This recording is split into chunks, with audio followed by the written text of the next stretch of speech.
Bow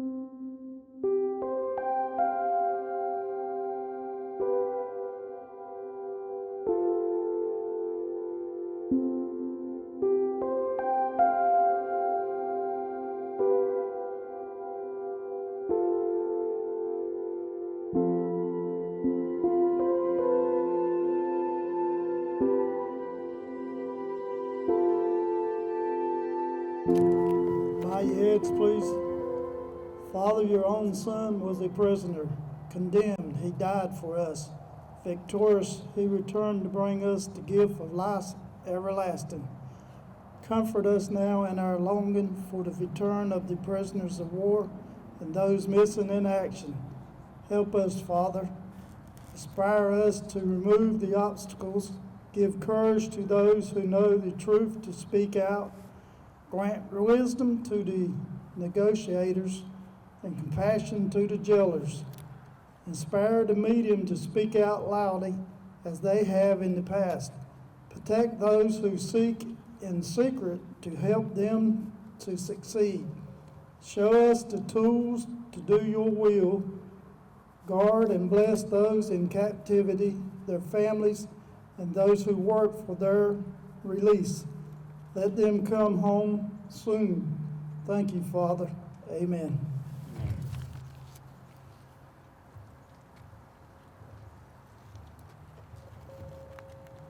Please remain standing as Miss Paige Jamison sings the national anthem. Oh, say, can you see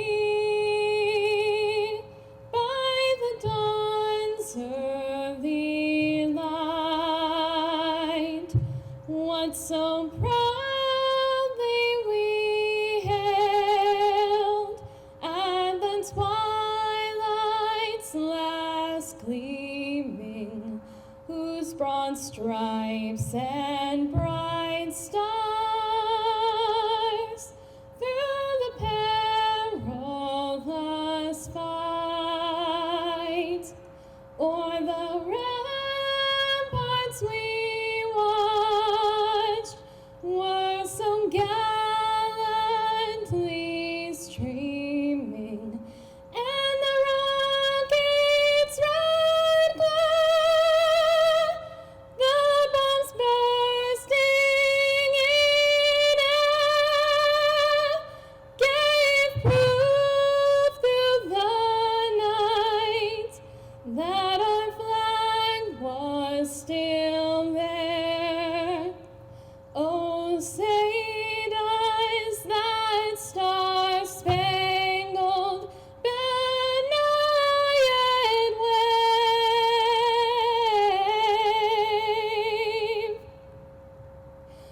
o'er the lands of the free and the home of the brave.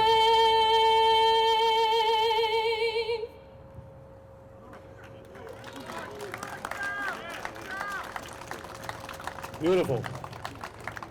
Please remain standing as Miss Sophia Jennings will lead us in the Pledge of Allegiance.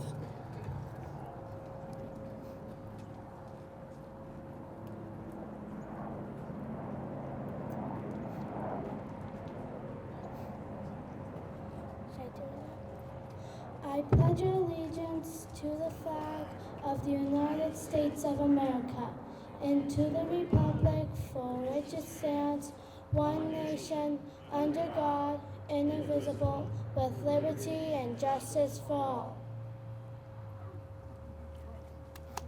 Thank you very much. Thank you. At this time, chapter member Dennis Moore will now read the presidential proclamation for this national observance.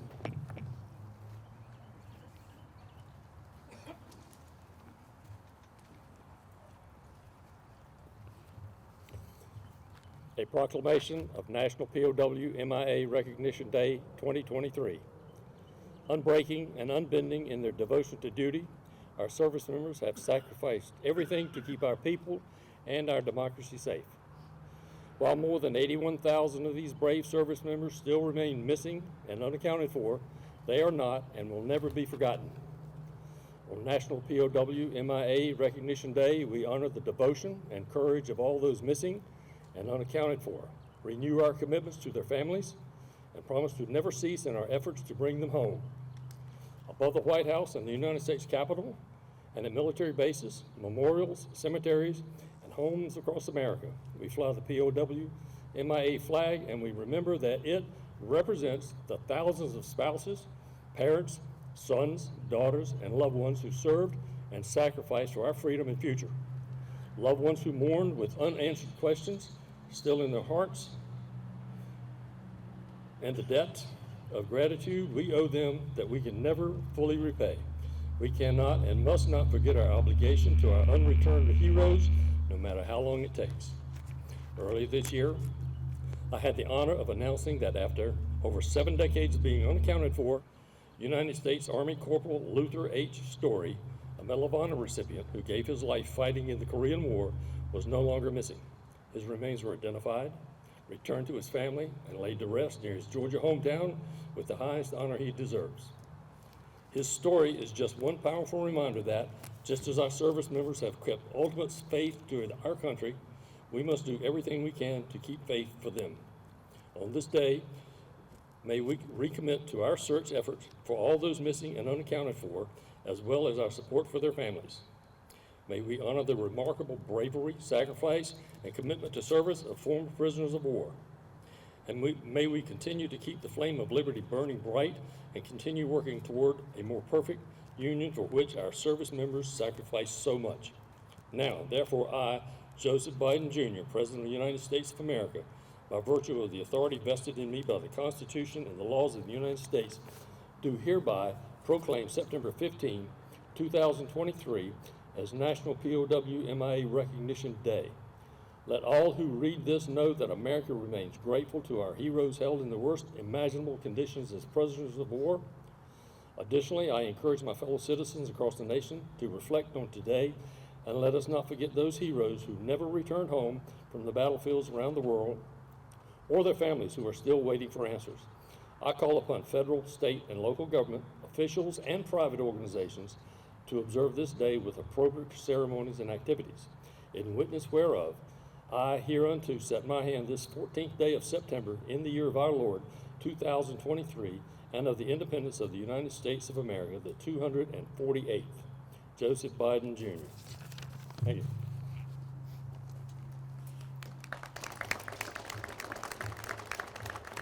Thank you, Dennis. Before I introduce our guest speaker, our guest of honor, I'd be remiss if I wouldn't recognize the many friends I see out here, fellow veterans, different veteran organizations. I'm not going to try to name all of them. Some of you might belong to more than one, like myself. But it's good to see the fellow veterans show up for these events on an annual basis, and we appreciate all your support.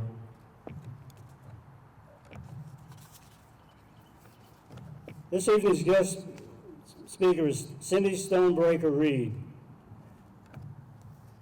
Cindy is a founding director and board secretary of Mission POW MIA, a 501c3 nonprofit based in Virginia, founded to connect and serve the families of our nation's POWs, MIAs, and to help end the uncertainty faced by generations of America's POW MIA families. She served as the Assistant Director of Programs for the Woody Williams Foundation, overseeing the building of Gold Star families' memorial monuments in all 50 states. She was the founder of the founding member of the Gold Star Family Services Coalition, which brought together other organizations that serve Gold Star families. She works with the Army's Survivor Outreach Services and the Air Force Families Forever Advisory Council to support Gold Star families. Has sat on the board of directors for the National League of POW/MI Families in Washington, D.C., and served as board secretary and Kentucky State Coordinator.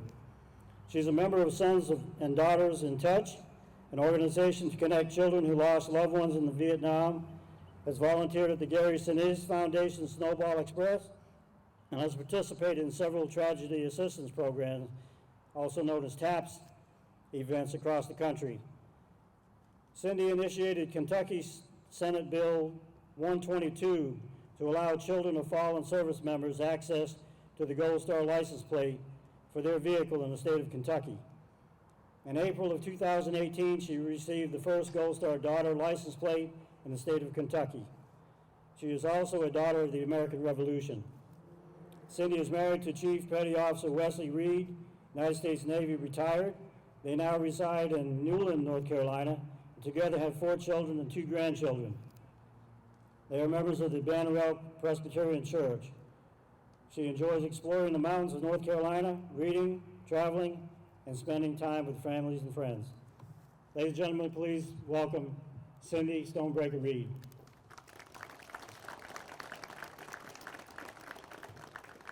Good evening.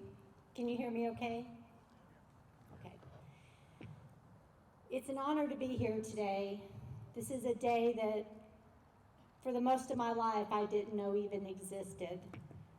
I am the daughter of Lieutenant Colonel Kenneth Stonebreaker, and on October 28, 1968, my father left U Dorn Airfield in Thailand for a solo night reconnaissance mission over North Vietnam, and he never returned. This October will be 55 years that my father's been missing in action. And growing up, this was something we didn't talk about. We didn't talk about it at home, and we certainly didn't talk about it in public. We were stationed at Shaw Air Force Base in South Carolina, and shortly after my dad went missing, my mom was told she needed to move. She moved us to a small little hippie town in Northern California to get us as far away from the military as she could. Growing up, none of my friends had dads who were away. Half our town didn't know we were at war, and the other half was totally against it. So I grew up feeling all alone, like nobody cared, and my dad had been forgotten. But over the next 45 years, I had some really cool things happen. I met a man that had my dad's name on his POW MIA bracelet. And a couple years later, I met a man on an airplane that I wasn't even supposed to be on, who turned out to be the air traffic controller, who had given my dad permission to take off on the mission he didn't come home from. But again, I never spoke about it. 10 years ago, I started on a journey, and it wasn't one I had planned.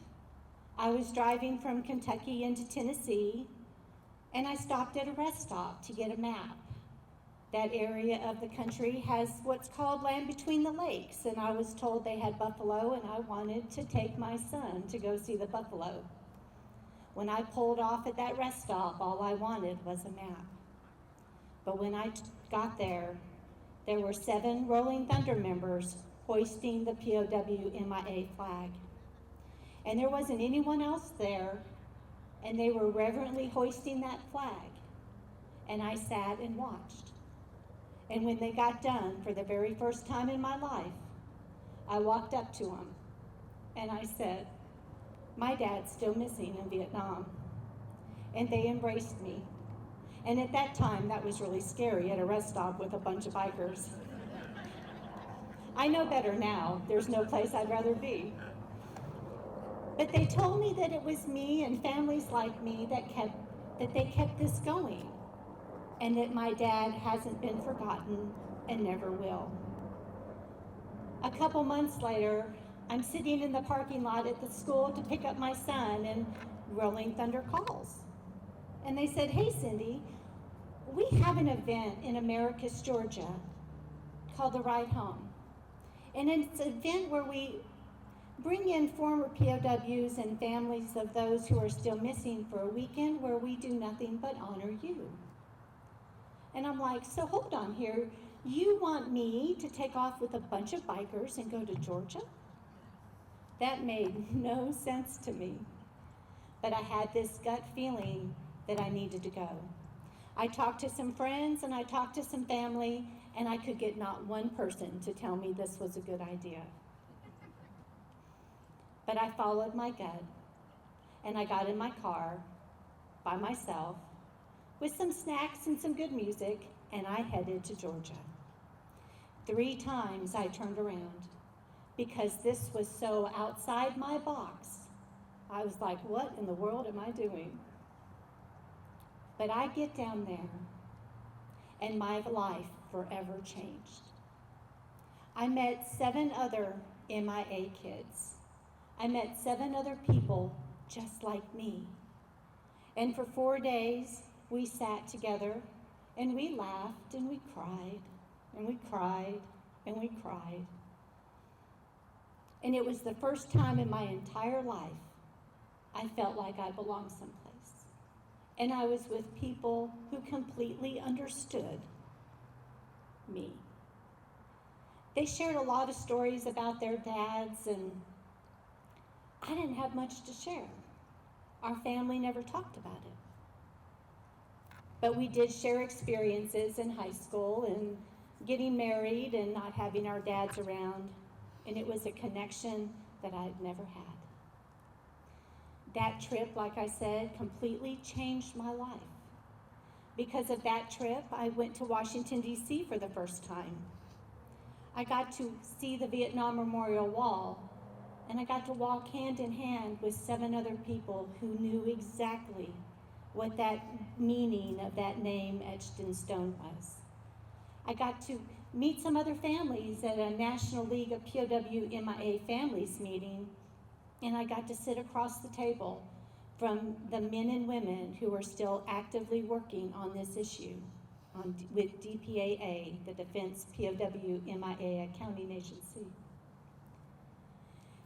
Shortly after my first trip to DC, I was in the attic with my mom, and we were getting some boxes out, and I found a little box in the corner.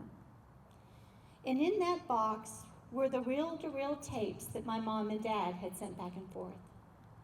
Of course, we didn't have anything to play them on, and they'd been in the attic for 45 years.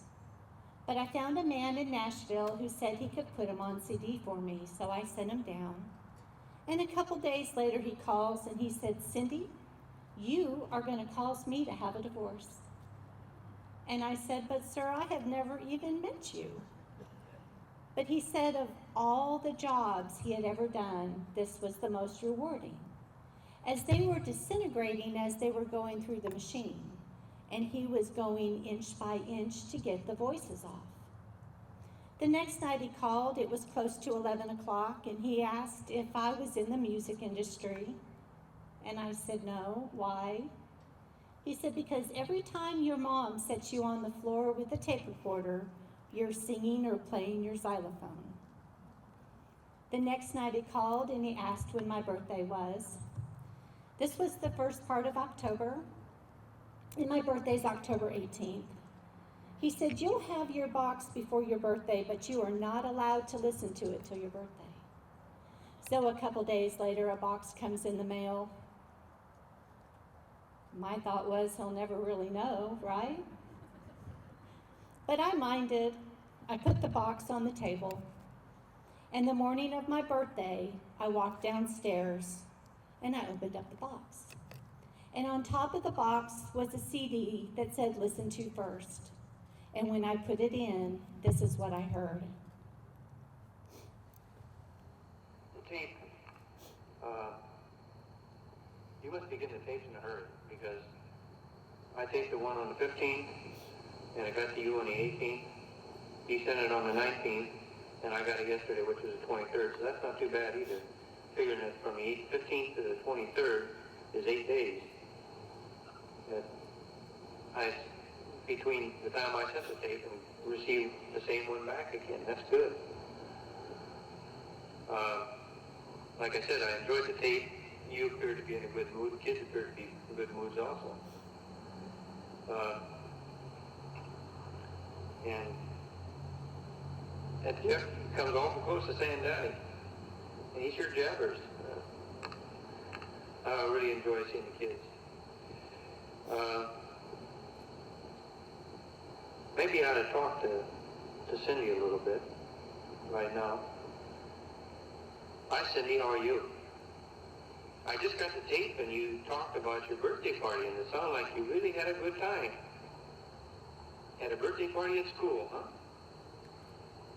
And the teacher made you a crown to wear on your head?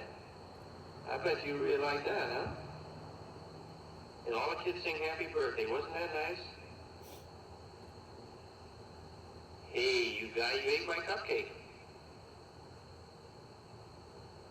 But you saving one, huh?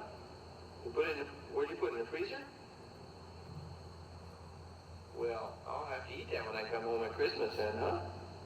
That sure was nice of you. Was that your idea or was that Mommy's idea? Well, that's a good idea anyway. I like your song you sing to me about the itsy bitsy spider and about hunting we will go. You catch a fox and you're going to put him in a box. What would you do that for? Well, anyway. And then singing happy birthday to Daddy, but it's not Daddy's birthday yet. You know what Daddy's birthday is? Huh? Daddy's birthday is at Christmas time. You can sing happy birthday to Daddy then, huh? Hey, you know what I heard? I heard that Mr. Knows It said your name on TV and said happy birthday to you. Is that right? Nobody ever said my name on TV. They better not either. That is pretty nice. Did that surprise you? Huh? Did that surprise you to hear your name on TV? I bet it did. Well, I'm glad you had a happy birthday. I hope by now you got a present from your daddy. Next time I guess I'll have to send stuff earlier. And I hope you like the present. Okay. How about if I talk to Jeff for a little bit? I love you, Cindy. Be a good girl. I know you're a good girl. I like your pictures that you drew, too. You're doing a real nice job on color. I'm so proud of you. That's a good job. You keep it up, okay? You just try and do good as you can. And do everything your teacher says, okay? So I think you're doing real good. And I like the way you talk to Daddy now. Tell Daddy about it.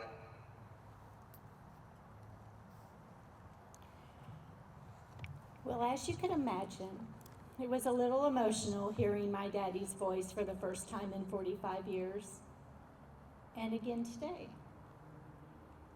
And growing up, what I wouldn't have given to have had the opportunity to hear my daddy tell me that he loved me, to always do my best, and that he was proud of me. I listened to that a lot. That was one of 5 tapes. At the end of that tape, he goes on, that tape's 20 minutes long. He talks about what life was like there. He flew night reconnaissance, how he'd land and do his debrief, and he'd get a Western omelet and he'd go to bed. But at the end of that tape, he says, I need to hurry up and get this tape done. I have to be at the squadron at 2. All of the other tapes just had my mom and my voice on it. The reason we have that tape was because he mailed it on the way to the mission he didn't come home from. And growing up as a little girl, I often wondered what it was that I had done to make my daddy not come home. And when you hear that tape, you don't hear an officer in the Air Force who had been shot at the night before, spent all day redoing his flight plan to go on the same mission that night. You hear a daddy talking to his little girl. Well, that was the first part of my birthday. The next part came shortly after. A group of us 5 Air Force daughters took a field trip to Dayton, Ohio, to the Air Force Museum. So we spent the day there, and They had arranged for me to get to sit in the cockpit of the F-4. I got to sit in my daddy's office. I got to see what it was that he saw. I got to feel what he felt. And as we were getting ready to leave, there was a group of Vietnam veterans that were walking around, and we stopped and talked to them, and one of them kept singling me out. He said, "You need to go to Fort Walton Beach next weekend." I kind of laughed. I said, "Well, I'm in Ohio this weekend. I'm not going to Florida next weekend." But he said that there was a technical reconnaissance reunion that was such a small specialty group. There might be someone down there that knew my dad. So I made a flyer and I sent it down, and Wednesday night they called and there was a guy there that knew my dad. Thursday night they called and said there were 3. So I got in my car and I drove to Fort Walton Beach. And I got to sit around the table with 3 men that served with my dad at the time of the incident. And for 6 hours we sat there. And I had thousands of questions. I didn't just want to know about the food, about what they were doing. I wanted to know the stupid things. I wanted to know his favorite color. Was he good at math? What was his first car? What kind of music did he like? All of the things that I never had the opportunity to find out.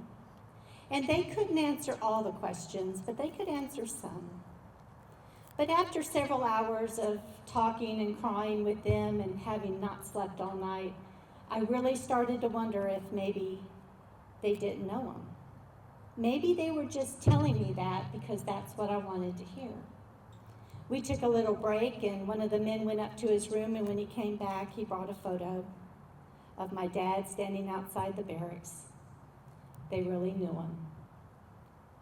We're getting ready to walk into a banquet, and one of the men came up and he said, "Cindy, how did you like your dollhouse?" Well, on the tape, you heard Dad talk about my birthday present. My dad had sent me a dollhouse from Thailand. So I asked him, I said, "How do you know about my dollhouse?" He said, "I was with your dad when he got it. Your dad was very particular about which one you got." So we go into the banquet. I'm on one side of the room and he's on the other side of the room, and it kept really bothering me. I don't remember what I got for my birthday last year. How in the world would he remember what I got 45 years ago? So I went and asked. And he stood up and he gave me a big hug and he said, "Cindy, think about it. That's not what we were doing over there. That was the one and only time I went dollhouse shopping. It was the one moment of normalcy in a world of chaos." 2015, I was elected to sit on the board of directors for the National League of POW MIA Families in Washington, and that appointment drastically changed my focus. My focus now isn't just on my dad and his pilot, but the 1,578 that are still missing. It also highly educated me on this very complex issue. And in 2019, I was part of an official delegation trip to Vietnam, Cambodia, Laos, and Thailand. And that trip was something that I had never thought to do. But when the opportunity came, I knew it was a once-in-a-lifetime thing that may never come again. One of the people in my group was Richard Childress, the former National Security Advisor to Reagan. And they had spent multiple trips back and forth to Vietnam. It didn't take me long after landing to realize this was not going to be a sightseeing trip. I have 900 pictures on my camera, and 90% were taken out of a window of a moving vehicle. We met with the prime ministers in Vietnam, Cambodia, Laos, and Thailand, along with the ministers of defense and the ministers of security, for continued and expanded support, the turning over of archival documents, and access to live witnesses to help bring our unreturned veterans home. But the highlight of that trip was not drinking tea in the Prime Minister's office or eating dinner at the ambassador's house on the U.S. government China. The highlight of my trip was that I spent 5 days on top of a mountain in the jungles of rural Laos on an excavation site. And that part of the trip was a 1.5-hour air flight and a 9.5-hour drive in a 4-wheel drive vehicle on a dirt road. And I use that lightly because we were driving up the Ho Chi Minh Trail. Now, for the last several years, I had seen all the slideshows about what they're doing around the world to help bring our men home. But I was immediately touched by what I saw when I got to the top of that mountain. There were 2 complete Lao villages working alongside our American team, and they had a 4x4 square, and they would take 1 shovel of dirt, and it would go in a bucket. And that bucket would get passed around by the villagers till it got to the screening area, and each bucket was individually screened. And if there was anything found that was the size of the end of your pinky nail, it was bagged and documented to go to the lab for analysis. And we were finding things. We found parts of a helmet, the locking mechanism to a parachute, and in one of my screens was a piece of material that turned out to be the inside left portion of a flight vest. We were working to help bring closure to a family. I spent 5 years working with the Woody Williams Foundation to help build monuments across the country to honor families who had lost loved ones in military service. It was an opportunity to make sure that there was never another family member that felt like nobody cared. We now have Mission POW MIA, a nonprofit organization to help connect families of those that are still missing and help to keep our government accountable to get our unreturned veterans home. For our Vietnam veterans here, I'd like to say welcome home. To those who served after Vietnam, I'd like to say thank you. You were the next generation that was willing to serve.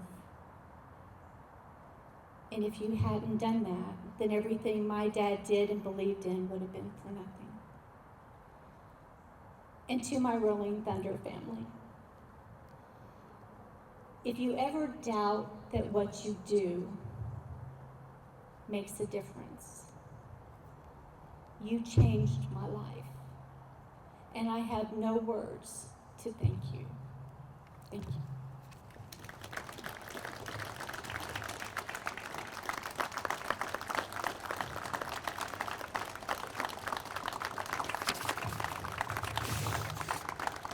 That was pretty powerful. I've heard Cindy speak before. When I first met Cindy, she was a guest at one of our Rolling Thunder conferences in D.C. a few years back. I don't even know what the year was now. They all run together. But that was impressive. This was awesome. And Cindy actually drove today from Kentucky to be here, a little small town in Jacksonville, North Carolina, to tell her story and to help us observe POW Recognition Day. So I know, and we're going to see you again. But I have a certificate of appreciation for Cindy Stonebreaker Reed. The members of Rolling Thunder Incorporated, Chapter NC5, extend their appreciation for your role as guest speaker at the 2023 POW Recognition Day ceremony. Signed, Paul Levesque, President, 15 September 2023.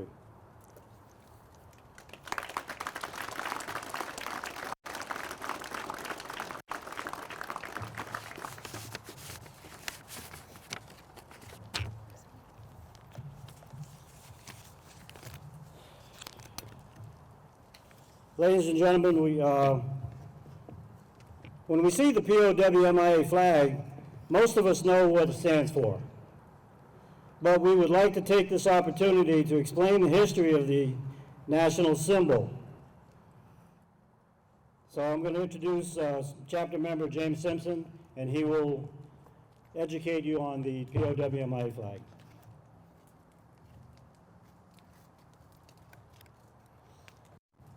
The POW/MIA flag. In 1971, the wife of MIA serviceman Michael Hoff was a member of the National League of Families.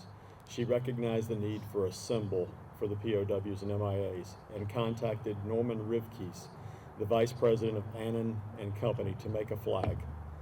The company commissioned Newton Heisley, a creative director for an advertising firm in New Jersey, to design the flag. A former World War II pilot, Heisley sketched several designs based on his wartime memories.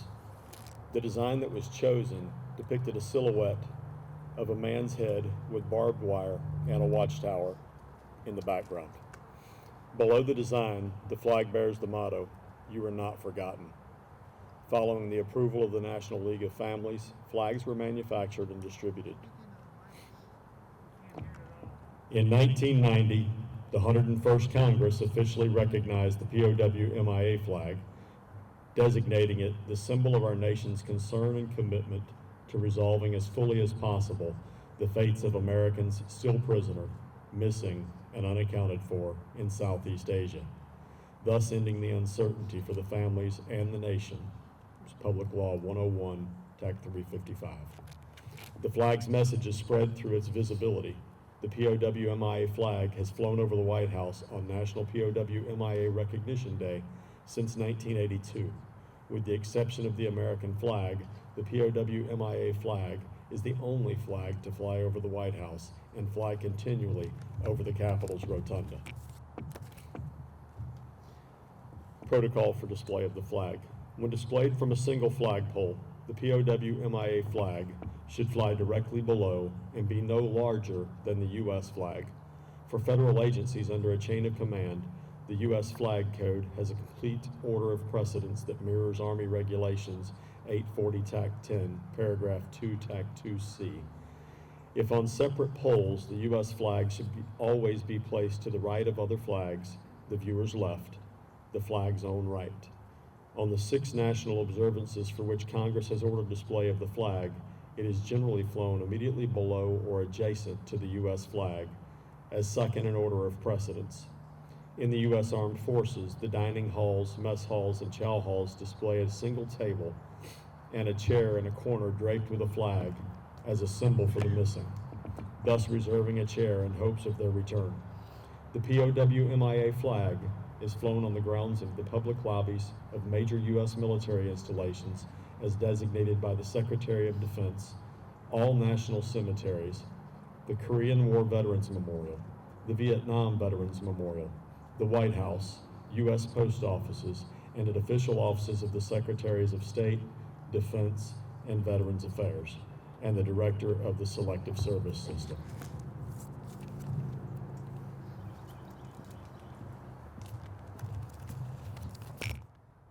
Statistics of the missing.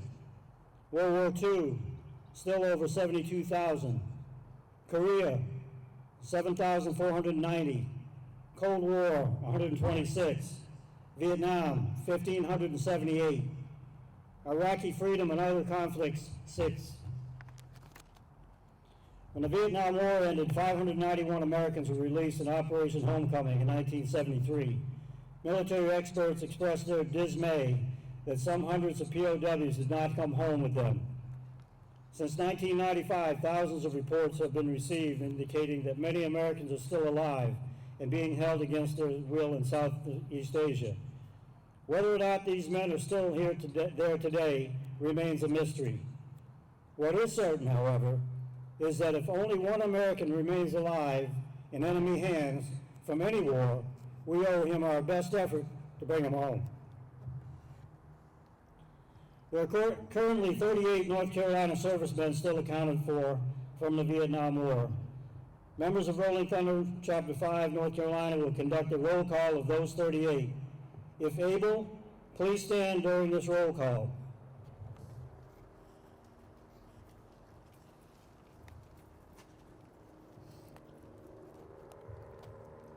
Robert D. Avery, Morganton, North Carolina.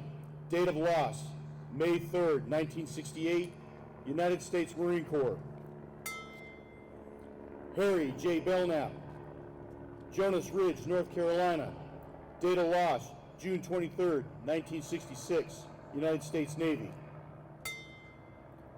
Murray L. Borden, Goldsboro, North Carolina.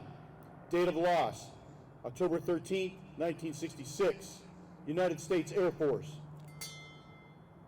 Eric P. Bryce, Rocky Mount, North Carolina. Date of loss, June 4th, 1968, United States Navy. Edward D. Brown, Charlotte, North Carolina. July 29th, 1965, United States Navy. Franklin H. Knupp Jr., Concord, North Carolina.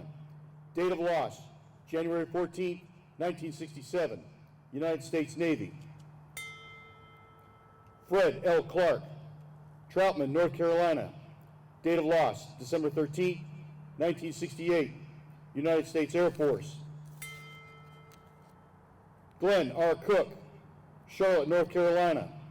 Date of loss, October 21st, 1969, United States Air Force. Andrew J. Craven, Wilmington, North Carolina. Date of loss, May 21st, 1968, United States Army. John H. Cruz III, Asheville, North Carolina.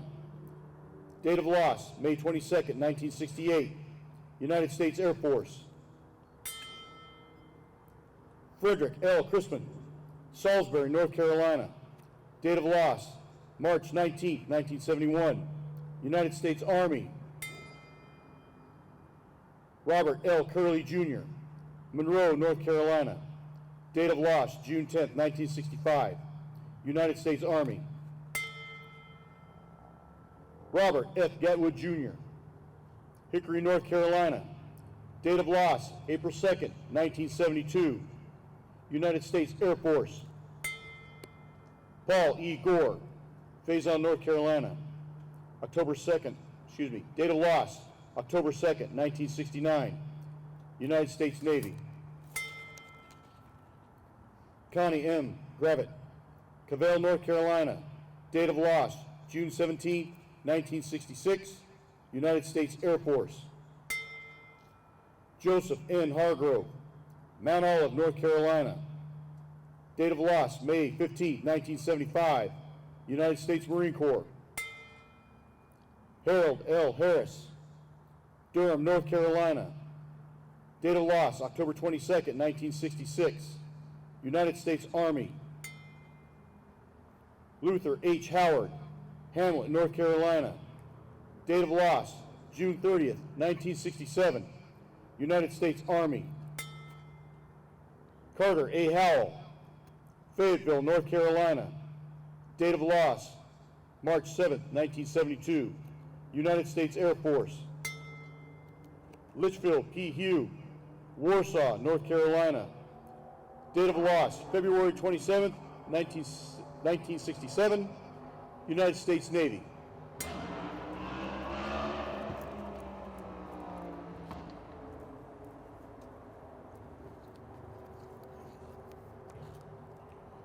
Larry C. Jameson, Roseman, North Carolina. Date of loss, April 21st, 1968, United States Army. William D. Johnson, Rocky Mount, North Carolina. Date of loss, January 19, 1968, United States Army. Charles G. Lewis, Fayetteville, North Carolina. May 17, 1967, United States Army.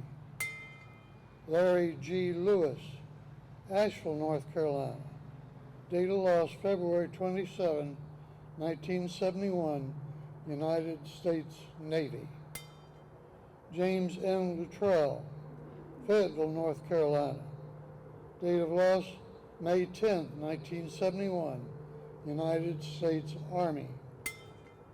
John C. McDaniel, Gibsonville, North Carolina. Date of loss, April 26, 1968, United States Air Force. Jerry L. Moore, Cleveland, North Carolina. Date of loss, February 16, 1969, United States Army. Larry K. Morrow, Lowell, North Carolina. Date of loss, May 29, 1972, United States Army. Dennis W. O'Melia, Smithfield, North Carolina. Date of loss, January 3, 1971, United States Army. Edwin D. Palmgren, Winston-Salem, North Carolina. Date of loss, April 22, 1968, United States Air Force. Robert M. Staton, Jr., Jamesville, North Carolina. Date of loss, November 11th, 1967, United States Army. William C. Sutton, Goldsboro, North Carolina. Date of loss, January 28th, 1970, United States Air Force. William L. Watson, Lucoma, North Carolina. Date of loss, March 3, 1968, United States Army. Melvin L. Weeks, Concord, North Carolina. Date of loss, August 18, 1971, United States Army. Philip R. Mellons, Raleigh, North Carolina. Date of loss, August 17, 1970, United States Air Force. Wayne V. Wilson, Thomasville, North Carolina. Date of loss, July 2, 1967, United States Marine Corps. Walter S. Wood, Fort Bragg, North Carolina. Date of loss, May the 2nd, 1966, United States Navy. Raymond L. Echevarria, Fayetteville, North Carolina. Date of loss, October 3, 1966, United States Army.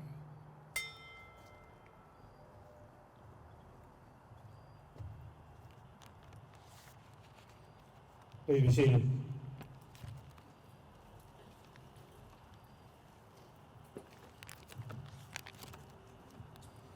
Ladies and gentlemen, before you today stands a table. It is reserved to honor our missing loved ones and comrades in arms. Set for 5, the empty places represent Americans still missing from each of the 5 services: the Army, Marine Corps, Navy, Air Force, and Coast Guard. This honor ceremony symbolizes that they are with us here in spirit. I'd like to explain the meaning of the items on this special table.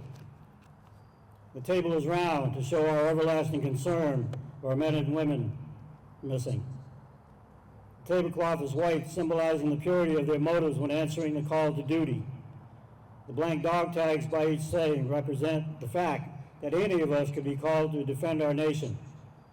The single red rose displayed in the vase reminds us of the life of each of the missing and their loved ones and friends who keep the faith, awaiting answers.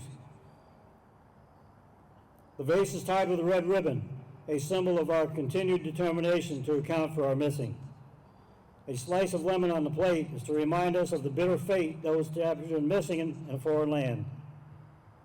A pinch of salt symbolizes the tears endured by those missing and their families who seek answers.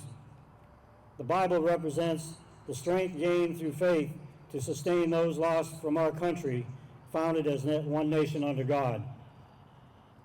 The glasses are inverted to symbolize their inability to share a toast. The chairs are empty, they are missing. The lighting of the candle serves to remind us of the ultimate sacrifice our fallen comrades and their families have made to preserve the precious freedom we cherish today. This time I would like Gold Star Mother Maria Myers to please stand and as the flame of freedom arise. For hundreds of years, the light in the distance meant hope. The flickering in the distance of the light high atop the lighthouse tells the nearing land in a heavy fog. The dim light of a front porch says, "Come inside to the warmth of home."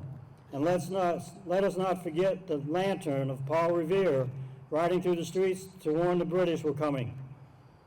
There was a time long ago that our forefathers fought to provide us with freedom. Then came other wars fought to preserve those freedoms.